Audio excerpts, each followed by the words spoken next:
go back to Webster's original 1828 dictionary. Webster was a Christian, and so he approached his dictionary from a biblical lens.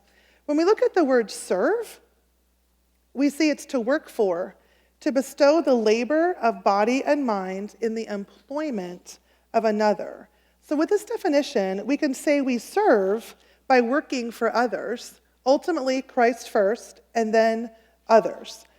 And if we look at the word employment, an occupation or a business, that which engages the head or the hands.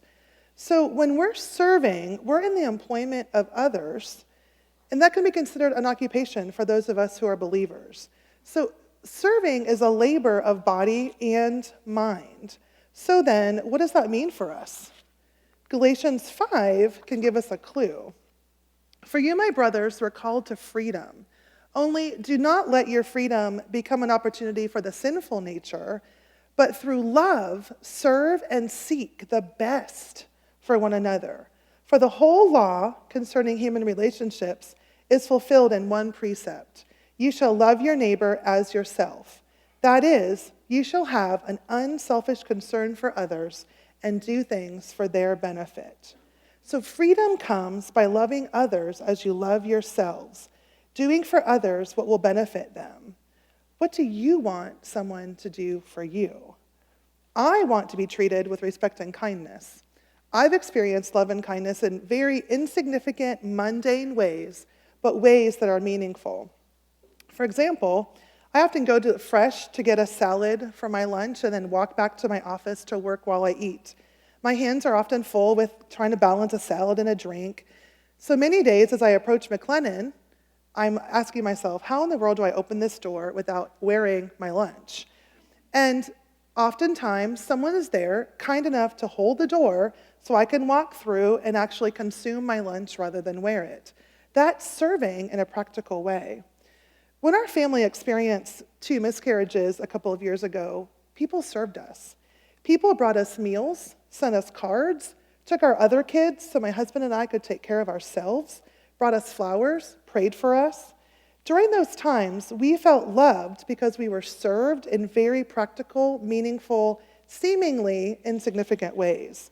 People were the hands and feet of Jesus to us. Friends saw a need and they filled it. Colossians 3:17 admonishes us to do everything as unto the Lord. This is what makes us different from the world. Our random acts of kindness aren't random. They're meaningful acts of worship when our hearts are bent towards serving Him. If we're really committed to doing everything as unto the Lord, as Colossians says, what can that look like? I think Martin Luther King says it pretty well. Everyone can be great because anyone can serve. You don't have to have a college degree to serve, although don't get any ideas. You don't have to make your subject and verb agree to serve, although your professors appreciate that. You only need a heart full of grace, a soul generated by love. So I think Martin Luther King Jr. says it pretty well. We don't have to have a ministry like Hudson Taylor or Mother Teresa to serve, although those are important ways of serving. But we just need hearts willing to make human connections, hearts full of grace, willing to love, even in the mundane. So I've got a couple of more examples for us. One from Chicken Soup for the Soul, which has been reprinted various times. It's the story of Mark and Bill. Mark was walking home from school one day when he noticed the boy ahead of him had tripped and dropped all of the books he was carrying along with some other things. So Mark knelt down, helped the boy pick up the scattered articles, and since they were walking the same way, he helped to carry part of the burden.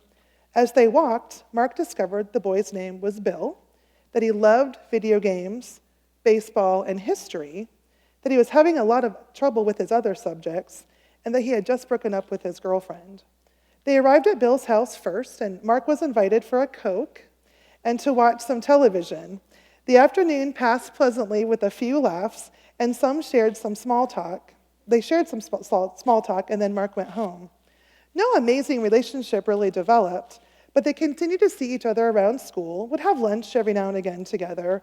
Then they both graduated from junior high, went on to the same high school, had some casual contact over the years, and then finally that long-awaited senior year came. Just before graduation, Bill asked Mark if they could talk. Bill reminded him of that day years ago when they had first met. "Do you ever wonder why I was carrying so many things home that day?" asked Bill. "You see, I cleaned out my locker because I didn't want to leave a mess for anyone else.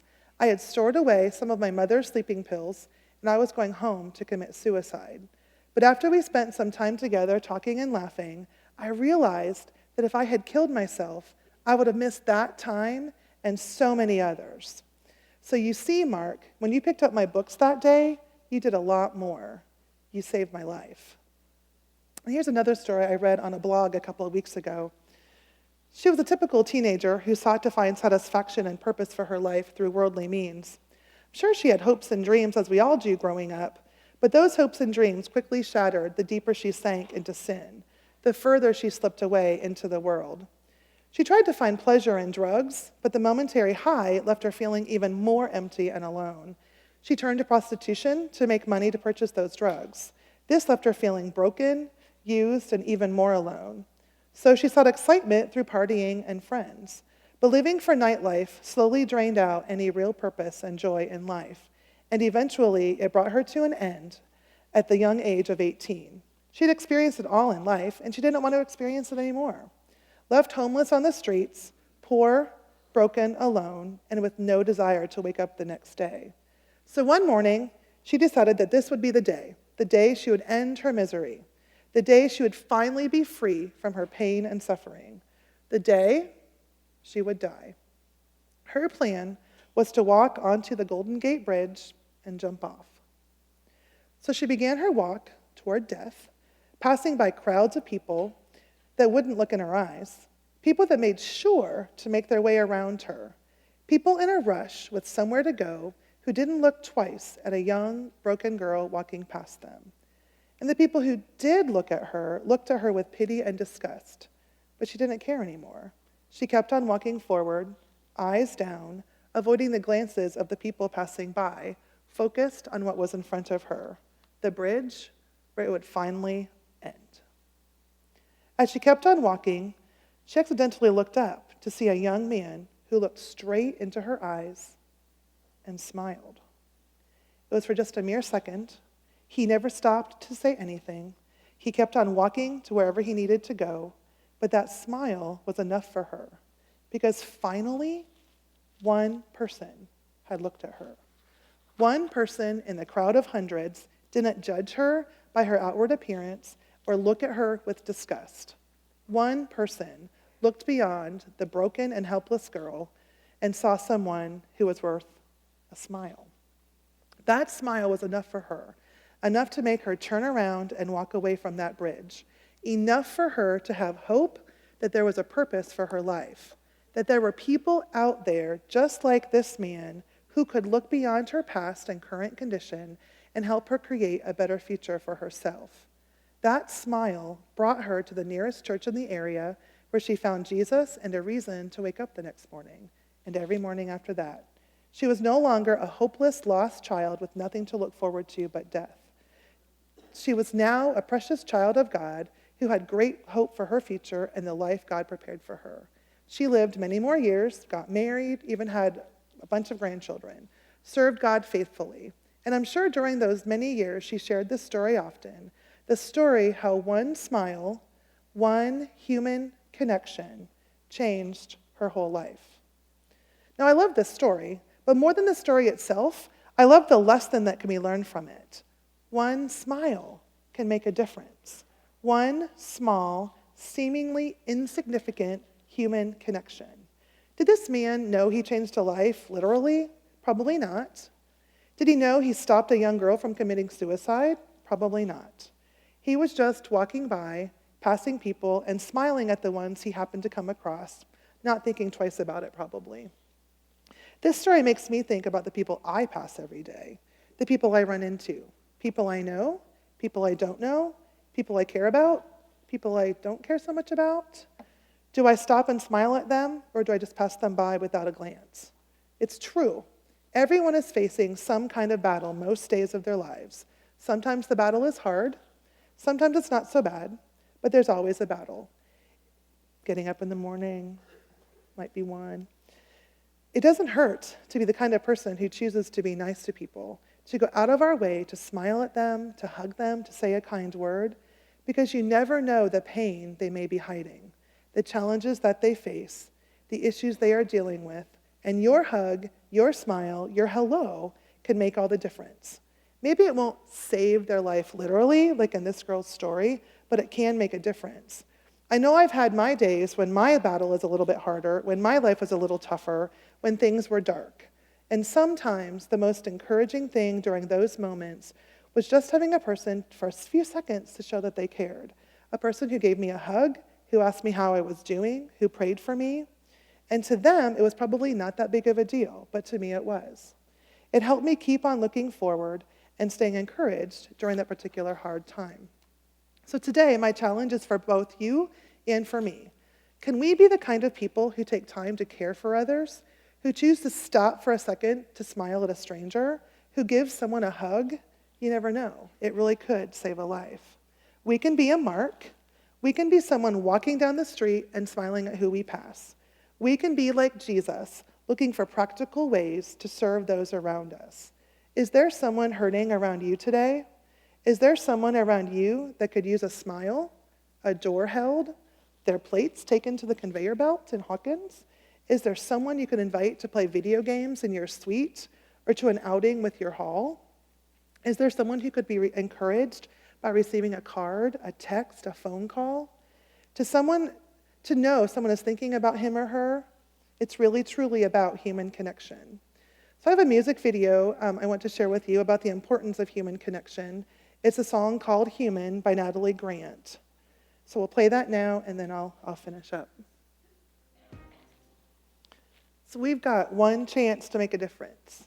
One chance sometimes to make a difference in the lives of people around us.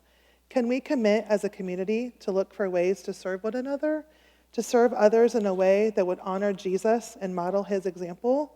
He made us to be in community with one another. So how can we connect and build that community? Mentioned Mother Teresa earlier. I like this quote from her. Let no one ever come to you without leaving better and happier. Be the living expression of God's kindness. Is our life full of grace and seasoned with salt, as Colossians 4:6 tells us to be? When others are in our presence, do they leave better because they were with us? And as Jesus admonished us to feed the hungry, to quench the thirst of those who are thirsty, to invite strangers in, to clothe the clothless, to help the sick, who are we feeding? Who are we clothing? Who are we serving today in a practical way? Will you commit with me to do just that? Not just now during the Christmas season, but can we commit to making it a lifestyle? Will you commit with me to serve our community, to make a difference, to not just perform random acts of kindness, but to serve our Lord through meaningful acts of worship by looking for practical ways to meet needs?